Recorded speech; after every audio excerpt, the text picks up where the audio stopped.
अवनींद्रनाथ टैगोर या इन्हीं को अवनींद्रनाथ ठाकुर भी कहा जाता है। तो दोस्तों वीडियो स्टार्ट करने से पहले आप लोग मेरे चैनल को लाइक कर दीजिए, शेयर कर दीजिए और सब्सक्राइब कर लीजिए ताकि जो भी मैं वीडियो अपलोड करूं उसका नोटिफिकेशन आप तक पहुंच जाए। तो चलिए दोस्तों स्टार्ट करते हैं अवनींद्रनाथ टैगोर जी के बारे में। इनके बारे में जानने से पहले थोड़ा सा इनका फैमिली बैकग्राउंड देख लेते हैं। तो अवनींद्रनाथ टैगोर जी किसी पहचान के मोहताज तो नहीं हैं, फिर भी इनका जो है जन्म कलाकारों से भरे पूरे परिवार में हुआ था। इनका जन्म 7 अगस्त 1871 को जोड़ासांको प्रांत के पूर्वी बंगाल में हुआ था और इनको जो प्रसिद्धि मिली थी वो पेंटिंग और राइटिंग में मिली थी, जबकि ये एक नाटककार भी थे, लेकिन नाटक में इनको इतनी ज़्यादा प्रसिद्धि नहीं मिली थी। और इनके पारिवारिक सदस्यों के बारे में देखते हैं। दादा गिरिन्द्रनाथ टैगोर थे, चाचा रविन्द्रनाथ टैगोर थे और बड़े भाई गगनेन्द्रनाथ टैगोर थे और बहन का नाम सुनैना था, पत्नी का नाम सुहासिनी देवी था। ये तो इनका फैमिली जो है डिटेल हो गया। अब देखते हैं इनकी शिक्षा कहाँ से और कैसे हुई थी। तो चलिए इनकी शिक्षा के बारे में देखते हैं। तो इनकी शिक्षा जो है प्रारंभिक शिक्षा संस्कृत भाषा में होती है और ये लगभग वो 9 वर्षों तक जो है संस्कृत में अध्ययन करते हैं और तत्पश्चात जो है कोलकाता के जोवियर्स कॉलेज में अंग्रेजी की भी इन्होंने शिक्षा ग्रहण की थी और अंग्रेजी की शिक्षा मात्र 1 साल इन्होंने ग्रहण की थी। तत्पश्चात इनका जो है एडमिशन ये कोलकाता संस्कृति कॉलेज में अध्ययन के दौरान ही ये चित्रकारी भी सीखते हैं। तो इनका एडमिशन जो हुआ था कोलकाता के संस्कृति कॉलेज में वो 1881 से 1890 तक वहाँ पे इन्होंने अध्ययन प्राप्त किया था। इनको पेन और स्याही से स्केच बनाने में निपुणता प्राप्त थी और इसके पश्चात जो है 1890 में कलकत्ता स्कूल ऑफ आर्ट में दाखिला लिया इन्होंने ड्राइंग सीखने के लिए स्पेशली, और वहाँ पे जो है सिनोरदी लाडी के शिष्य भी ये रहे। अब जो है अवनींद्रनाथ चित्रकला के क्षेत्र में प्रवेश किए, अवनींद्रनाथ टैगोर ने चित्रकला के क्षेत्र में जब इन्होंने प्रवेश किया तो जो है इन्होंने देखा कि उस समय जितने भी चित्रकार थे सब यूरोपीय शैली में चित्रकारी कर रहे थे। तो वो स्वाभाविक सा बात थी कि अगर जब यूरोपीय शैली, जब अंग्रेजों का शासन था और कंपनी शैली में जितने भी चित्रकार आए थे सब यूरोपीय शैली को अपने साथ लेके आए थे और यहाँ पे यूरोपीय शैली के चित्रों की मांग थी, तो चित्रकार भी वही यूरोपीय शैली में चित्रण किए जा रहे थे और चित्रण हो भी रहा था। लेकिन जब ईवी हैवल जी मद्रास में आते हैं, कला प्राचार्य नियुक्त होते हैं जब मद्रास कॉलेज में, तो उस समय उन्होंने देखा था कि भारतीय कलाकार जो है भारतीय कला को छोड़कर यूरोपीय शैली में चित्रण कर रहे हैं, जो कि उचित नहीं है। और ईवी हैवल जी के प्रयासों से ही धीरे धीरे भारतीय कला का पुनरुद्धार होता है। तो जो है अवनींद्रनाथ टैगोर जी जो है उन्होंने 3 कला गुरुओं से शिक्षा प्राप्त की थी। पहले गुरु थे उनके इतालवी कलाकार गिल्हार्डी, जिससे इन्होंने पेस्टल रंगों द्वारा तैल रंग का प्रभाव दर्शाने की शिक्षा ग्रहण की थी। याद रखिएगा किससे? गिल्हार्डी से। और ब्रिटिश कलाकार श्री पामर थे, जिनसे इन्होंने रेखा चित्र बनाने की विधिवत प्रशिक्षण लिया था और यूरोपीय शैली में काम भी किया था। और ये 1895 ईस्वी तक जो है यूरोपीय शैली में कार्य भी किए थे। और तीसरे इनके जो कला गुरु थे वो जापानी कलाकार थे, योकोहामा ताइकान व हेंसदा थे। तो इनसे जो है अवनींद्रनाथ टैगोर ने 1901 और 1902 के बीच में जो है इन दोनों कलाकारों से इनके कार्य शैली में चित्रण सीखा था। तो योकोहामा और जो वो हिंसदा थे ये जापानी कलाकार थे। तो जापान में जो प्रसिद्ध इनकी कला पद्धति थी वो वॉश पेंटिंग थी। तो इन्होंने वॉश पेंटिंग जो है जापानी कलाकारों से सीखा था और इस पद्धति को सीखने के बाद इन्होंने अनेक प्रयोग जो है जापानी पद्धति में किया था। इसमें 1905 और 1907 के बीच में उमरख्यान की श्रृंखला बनाया था इन्होंने, विरही यक्ष और गणेश जननी। ये याद रखिएगा, ये जो तीनों ही इनकी चित्रण है इनका वो जापानी यानी कि वॉश पेंटिंग में बना हुआ है। देखिए ये गणेश जननी ये वॉश पेंटिंग है। वॉश पेंटिंग के बारे में मैंने बताया भी था कि ये वॉश पेंटिंग कैसे, अवनींद्रनाथ टैगोर ने बंगाल स्कूल की जब स्थापना किए थे तो उसमें बंगाल स्कूल के अधिकांश चित्रकारों ने वॉश पेंटिंग का ही प्रयोग किया था। वॉश पेंटिंग जो है जापानी कलर का इस्तेमाल और चीनी रेखाओं के मिले जुले संयोग से इन्होंने वॉश पेंटिंग को अपनाया था। वॉश पेंटिंग में क्या था कि पहले जो आप एक हार्डबोर्ड जिस पे मतलब ड्राइंग रख के बनाई जाती है, उस पे जो कागज़ जिस पे हमको चित्रण करना है, मोटे कागज़ पे चित्रण किया जाता है, हैंडमेड सीट हो गया या फिर वॉट्समैन वाले कागज़ जो होते हैं, उनको बोर्ड पे फिक्स कर दिया जाता है चारों तरफ टेप लगा के। फिक्स करने के बाद उसमें जो चित्र हमको बनाना है बहुत हल्की रेखाओं के माध्यम से उसको बनाया जाता है और बनाने के बाद उस पर बर्नसाइना है, यानी कि ब्राउन कलर बर्नसाइना, जो रेड और इंडियन रेड जैसे बोला जाता है, वो बर्नसाइना ड्राइंग के में कलर का नाम है ये। उससे आउटलाइनिंग कर दी जाती है। फिर उस आउटलाइनिंग के बाद जितने भी फिगर बने हुए हैं उसमें फ्लैट कलर फिल कर दिया जाता है। फ्लैट कलर भरने के बाद उसको जो है पानी में डिप करके ब्रश से सारे कलर जो है धुल दिए जाते हैं, निकाल दिए जाते हैं। ये पद्धति तब तक अपनाई जाती है जब तक कलाकार को उसकी इच्छा के अनुसार उस चित्र पे कलर नहीं मिल जाता। जब कलर मिल जाता है तो फिर जो है बिल्कुल बारीक रेखाओं के द्वारा जो है पूरे चित्र में उभार दिया जाता है। ये जैसे देखिए, ये बिल्कुल लग रहा है चित्र धुला हुआ है। ये चित्र देखिए, इसमें कितनी बारीक रेखाओं से रेखांकन किया गया है। तो ये चीनी रेखाओं की विशेषता होती है कि इसमें बारीक रेखांकन किया जाता है। तो जो है ये पद्धति इन्होंने जापानी कलाकारों से सीखा था, हिंसदा और ताइकान से। तत्पश्चात जो है ये जो इन्होंने चित्र बनाया है, गणेश जन्नी, विरही यक्ष और उमरख्यान की श्रृंखला, इसमें जो है रंगों का विशेष महत्व है। कहीं कहीं नाटकीय प्रभाव भी दिखाए गए हैं। तो अब देखते हैं इन्होंने कार्य कहाँ पे क्या क्या किया था। 1895 ईस्वी तक तो इन्होंने यूरोपीय शैली में कार्य किया था, किंतु बाद में जो इनके पैतृक संग्रह यानी जो पूर्वज थे उन्होंने मुगल शैली के लघु चित्रों को अपनी मतलब पैतृक संग्रह यानी जो हमारे पुराने चित्रों की विशेषताएं थी, जो चित्रों पे कार्य हुआ था या जो चित्र शैली थी, उसको जो है इन्होंने अपनी जो है प्रेरणा का आधार बनाया। और उसके बाद जो है 1895 और 1900 के बीच में इन्होंने जितने भी चित्र बनाए उन सब चित्रों पे यह स्पष्ट प्रभाव दिखाई देने लगा था। राधा कृष्ण की श्रृंखला में जो इन्होंने चित्र बनाया था उसमें यूरोपीय और भारतीय शैलियों का मिला जुला संगम प्रस्तुत किया था इन्होंने। और ये रविन्द्रनाथ टैगोर जो इनके चाचा थे, रविन्द्रनाथ टैगोर के कहने पर इन्होंने चंडीदास और विद्यापति की वैष्णव पदावली का भी अध्ययन किया था और अध्ययन करने के बाद उस पर आधारित चित्रों का निर्माण भी किया था। अब उनके चित्रों में जो था यूरोपीय शैली मतलब यूरोपीय शैली का प्रभाव के बजाय भारतीय शैली की विशेषता नजर आने लगी थी। अवनींद्रनाथ टैगोर का जो भारतीय शैली में बना प्रथम जो चित्र था वो शुक्ल अभिसारे इनका प्रथम चित्र था। इस चीज को आप लोग याद रखिएगा कि एग्जामिनर पूछ देता है कभी कभी कि अवनींद्रनाथ टैगोर की उस कृति का नाम बताइए जो पूर्णतया भारतीय शैली में बना हुआ है। तो आप लोग कंफ्यूज मत होइएगा, शुक्ल अभिसारे जो है अवनींद्रनाथ टैगोर जी का भारतीय शैली में बना पहला चित्र है। इसके पश्चात जो है उनकी मुलाकात जो है बंगाल आर्ट्स स्कूल के प्रधानाचार्य श्री ईवी हैवल से हुई और इनकी मुलाकात इसी स्कूल में ही होती है ईवी हैवल जी से।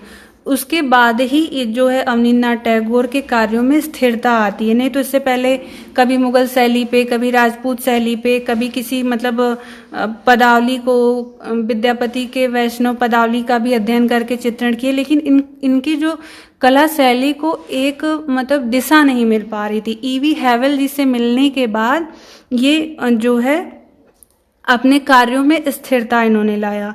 और हैवेल की प्रेरणा से ही जो अवनींद्र नाथ जी थे वो महान भारतीय शैलियों एवं चित्रों को अपनी प्रेरणा का आधार बनाया, जिसके फलस्वरूप इन्होंने अजंता, राजस्थानी, पहाड़ी व मुगल शैलियों का अध्ययन किया। अध्ययन करने के बाद इन्होंने बुद्ध चरित्र, कृष्ण चरित्र जैसी श्रृंखलाओं पर भी इन्होंने चित्रण किया। और अगर आकृति अंकन की दृष्टि से देखा जाए तो कृष्ण मंगल श्रृंखला इनका विशेष जो उल्लेखनीय चित्र है। इसमें जो कृष्ण मंगल श्रृंखला और कवि कंकड़, ये दोनों जो है आकृति अंकन की दृष्टि से सर्वश्रेष्ठ कृति मानी जाती है अवनींद्र नाथ टैगोर जी की। अब भारतीय पौराणिक व संस्कृति साहित्य को भी इन्होंने अपने चित्रों का विषय बनाया था, जिसमें कि ऋतु संहार, रामायण, महाभारत, श्री राम और मायामृग, अभिसारिका इनके उत्कृष्ट चित्रों में गिने जाते हैं।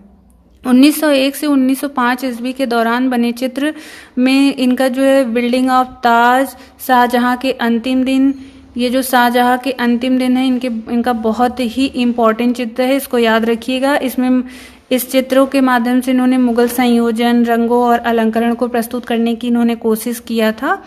और जो है 1905 में ये जब बंगाल विभाजन होता है तो उस विभाजन से प्रेरित होकर जो अवनींद्र नाथ टैगोर ने भारत माता शीर्षक नामक चित्र बनाया था। ये चित्र इनकी मतलब सर्वश्रेष्ठ कृति में आती है। इनकी तीन कृतियां जो है बहुत ही महत्वपूर्ण है। पहली तो भारत माता है, दूसरी शाहजहां के अंतिम दिन है और तीसरी गणेश जननी। ये तीन चित्र दोस्तों आप लोग याद रखिएगा, ये बहुत एग्जाम में पूछा जाता है और इम्पॉर्टेंट भी है। जो गणेश जननी है वो जापानी पद्धति में बनी है, ये भी यानी वॉस पेंटिंग में बनी है, ये भी ध्यान रखिएगा।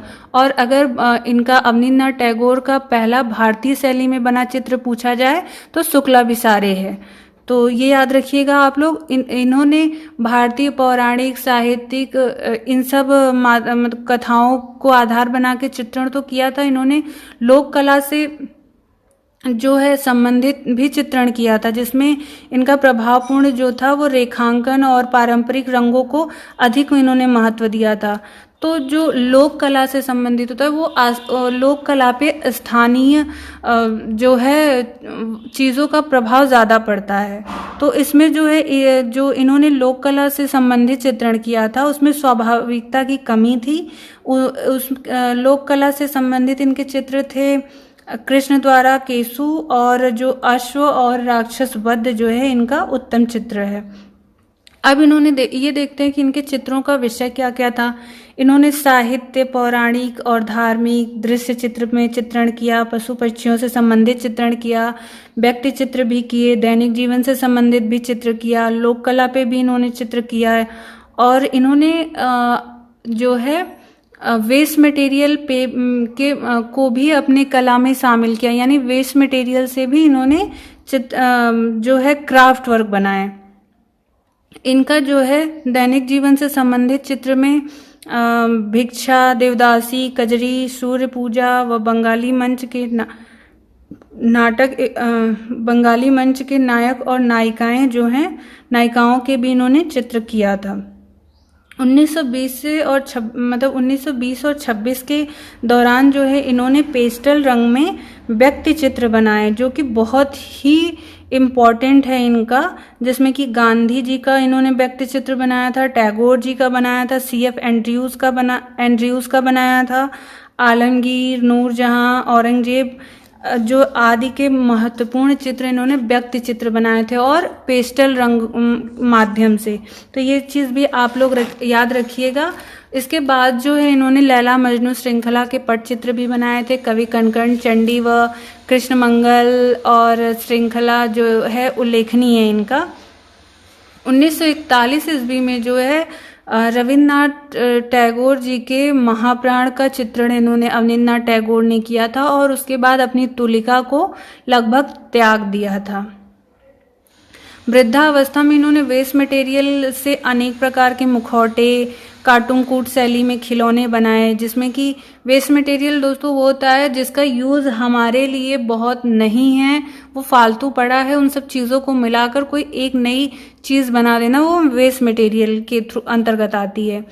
तो इन्होंने जो वेस्ट मटेरियल में यूज़ किया था, कार्टून कूट शैली में जो खिलौने बनाए थे, इसमें इन्होंने पेड़ की शाखाओं का प्रयोग किया था, पत्तियों का, वृक्ष की जड़ों का, सूखे बीज का प्रयोग इन्होंने किया था।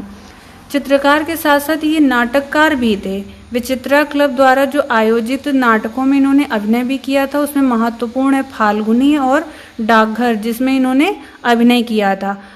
ये कलाकार, नाटककार, राइटर होने के साथ साथ ये जो है मंच निर्माण भी करते थे। इन सब जो नाटक किए जाते थे उसके लिए जो मंच बनाया जाता था उसका निर्माण जो है अवनींद्रनाथ टैगोर जी करते थे, और मंच की साज सज्जा में भी सक्रियता उनकी बनी रहती थी। पेंटिंग, नाटक के अलावा जो है उन्होंने बच्चों के लिए कई कहानियाँ भी लिखी थी, और वो बच्चों के नाम मतलब बच्चों के बीच में अबन ठाकुर के नाम से प्रसिद्ध भी थे। और ये तो बात मतलब रही उनके कला योगदान की, लेकिन अब देखते हैं आगे कि उन्होंने शिक्षा के क्षेत्र में क्या क्या योगदान दिया। शिक्षा के क्षेत्र में जब ये जो है कलकत्ता आर्ट्स स्कूल मतलब में मिलते हैं ईवी हैवल जी से, तो ईवी हैवल जी जो है अवनींद्रनाथ टैगोर के कार्य से बहुत प्रभावित होते हैं। इतने प्रभावित होते हैं कि अवनींद्रनाथ टैगोर जी को जो है कलकत्ता स्कूल ऑफ आर्ट्स का उप प्रधानाचार्य के पद का प्रस्ताव देते हैं, और वहाँ पे उनको उप प्रधानाचार्य के पद पर नियुक्त किया जाता है। तत्पश्चात जो है हैवल के साथ मिलकर अवनींद्रनाथ टैगोर जी ने कलकत्ता स्कूल ऑफ आर्ट्स में शिक्षण को जो है पुनर्जीवित किया।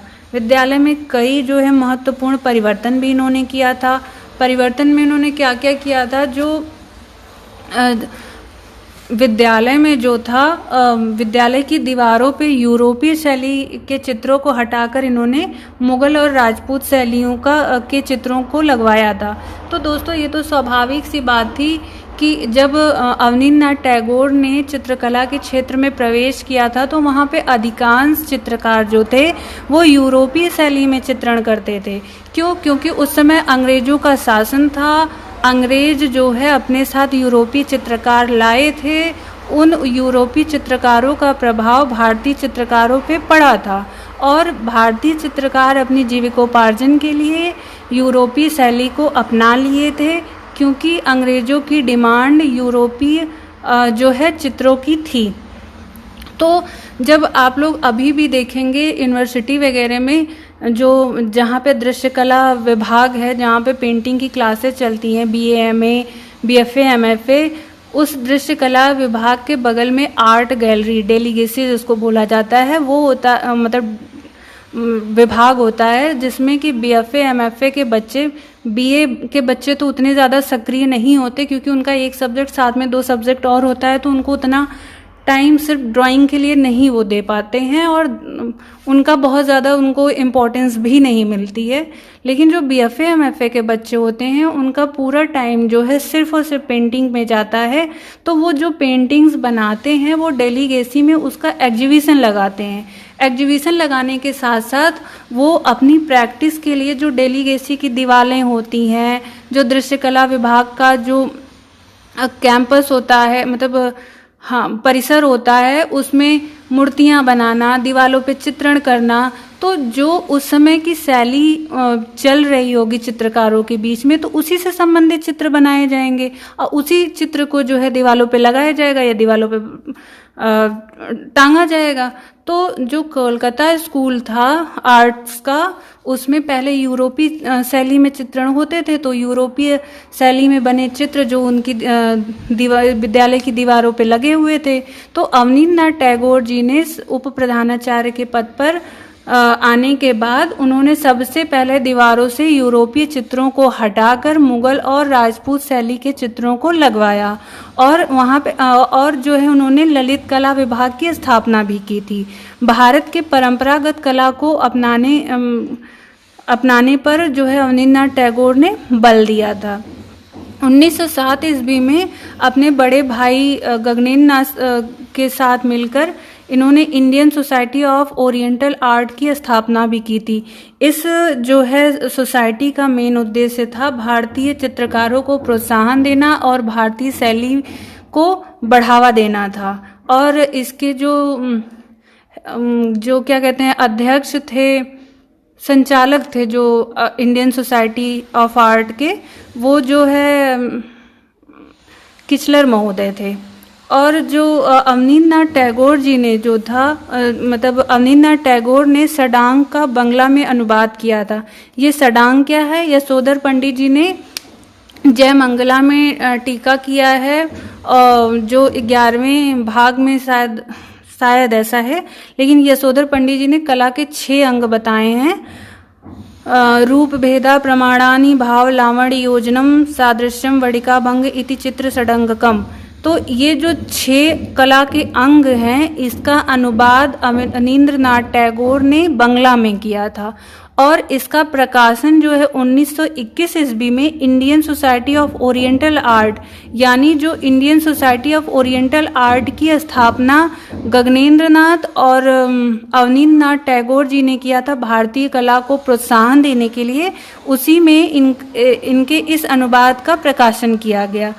अवनींद्रनाथ टैगोर जी जो है राजपूत शैली और मुगल शैली से काफ़ी प्रभावित थे। 1930 में अरेबियन नाइट्स श्रृंखला जो है उनकी सबसे महत्वपूर्ण उपलब्धियों में से एक है।